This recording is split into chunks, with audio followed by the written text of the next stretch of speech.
Hey everyone, Tankenstein here, and in this video I'll be exploring one of the issues that has been really plaguing War Thunder over the last few years, but me as somebody who's actually been playing this game since before tanks were even introduced into War Thunder, I feel like I have a pretty unique viewpoint on it. And that is the fine line between adding more content and making the grind more difficult. So back years ago, years and years, probably about 10 years ago when I first started playing this game, I think it's been maybe even 11 years, or even 12, I'm not even sure. But when I first started playing this game, there were literally a fraction as many vehicles as we have now. I mean, it was probably 30%. I mean, some of the vehicles that you guys have, like the Sonda Krafatzaiga 234-2, if I'm not mistaken, that's the one with the 50mm cannon, that vehicle was brand new to me until like a few weeks ago because I finally decided to grind for it, even though I've got things like the Leopard 2, A6, and things like that. So essentially, War Thunder, over the last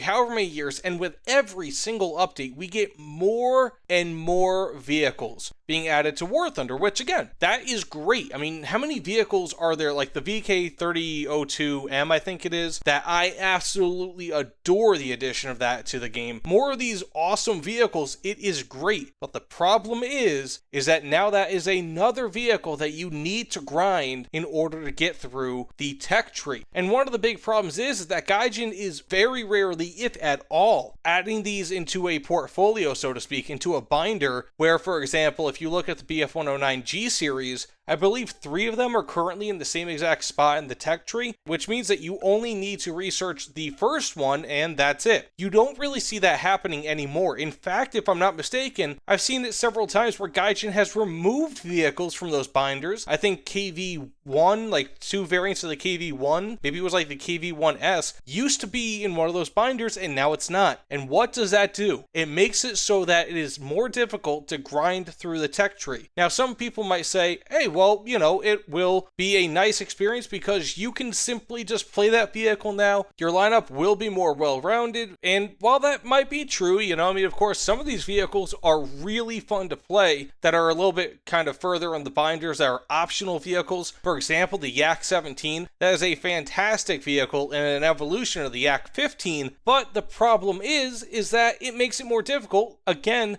to grind to the vehicles that you might really want. And in some ways, it's almost like an anti-gamer thing. Now, I'm about to say something a little bit off color, especially for somebody who plays War Thunder a ton, like myself, but in many ways, and I get it, they're 2 totally separate games with separate game modes and all that, but in many ways, World of Tanks has a very good idea for this. They've got 10 different ranks, so you have rank 1 through rank 10, and in each of those, you have a single vehicle that you can grind through. So essentially, to get the top vehicle in the game, all you have to do is just go up to rank 10. That's it, which means 10 vehicles. That is it. In War Thunder, in many instances, it's dozens of vehicles in order to get to the top rank in order to have some sort of a lineup. Now, again, I understand in ground battles, at least, you only have 1 vehicle when it comes to World of Tanks, whereas War Thunder, you have many vehicles in your lineup, so you have to make kind of a lineup, which requires then more grinding. I get it. But when it comes to Air RB, it's essentially the same exact thing as what World of Tanks has, because in Air RB, you only have 1 vehicle, and that's what the vast majority of people play. You get into a match, you die once, and you're out. There are no lineups in Air RB. And in much the same way, we have so many of these vehicles that you get between the P26, for example, and an F16. Actually, you know what? I just did the math, and if you include the P26 and the F16A, and of course the F16 ADF, you have a total of 18 vehicles, mandatory vehicles, mind you,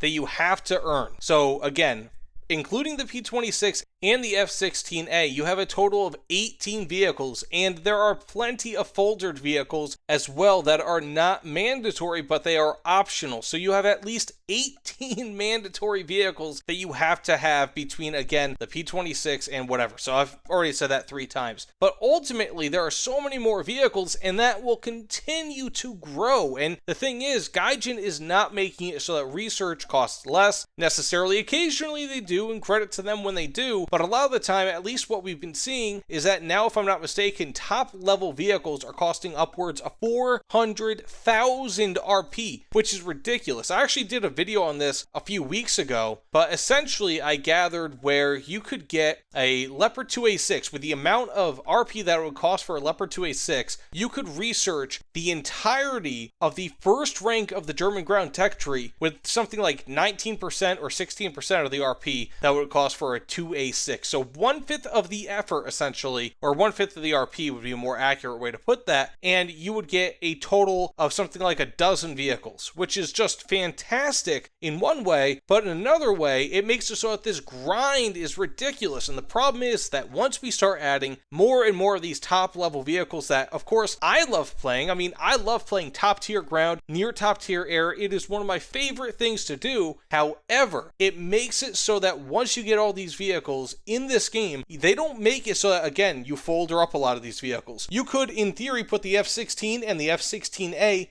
in the same folder. You could, for example, put the multiple variants of the Su-22 in the same folder. You could put the multiple variants of the MiG-23 in the same folder for the Russians, but they will never do that. And as a result, it is anti-player because it is making it substantially more difficult to get up to the top tier, which really, really sucks. And again, like I said, I've been playing this game for years, probably over a decade at this point. And one of the biggest things is that I had none of these issues. I had this game back when the mouse was a thing. Like I unlocked the mouse when it was originally available, just again to kind of give you guys an idea. And it was just so much easier, because there were so many fewer vehicles in War Thunder at that point that I could just grind all the way up to top tier, and it was easy. There was like no thought given to it. But as we're getting more and more vehicles, the problem is that War Thunder is not making it, Gaijin is not making it so that it's easier for the player to unlock all of these vehicles. Again, what they're doing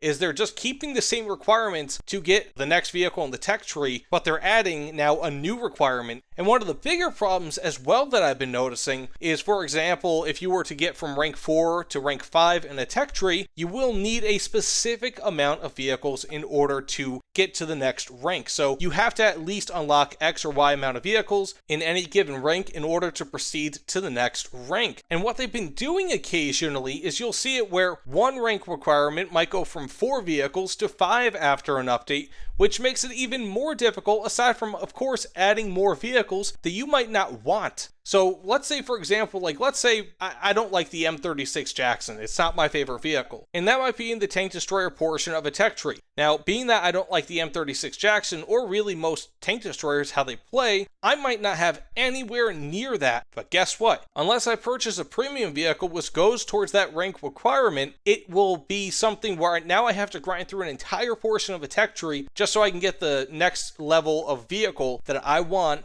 in the portion of the tech tree that I'll be primarily playing. Let's say, again, if I'm playing medium tanks and I want to get all the way down to the M1A2 or something, the SEP V2, now I have to go out of my way, spend another few days, maybe a week or two, depending on how much you grind or how good of matches you get, and in order to get that M36. Or you have to pay money to get a premium, which absolutely sucks, especially, again, when they add vehicles to that rank requirement. That is not cool. You know, like that. In some ways, I can understand, it makes some level of sense. You have to kind of scale that up. But in some aspects, it feels somewhat anti-player. It's not cool, you know? I mean, it's a money grab and something where it's like, well, you know, if you want to go from the reserve portion of that tech tree all the way up to the M36 or whatever vehicle you might be talking about, yeah, you might want to go buy premium. And then you purchase this premium that you never purchased before. It's $5, $10, however much money it might be to get X amount of time of premium that you want. And it becomes this thing where it's like, okay, you have to start grinding for vehicles that you want nothing. You have nothing that you want from them.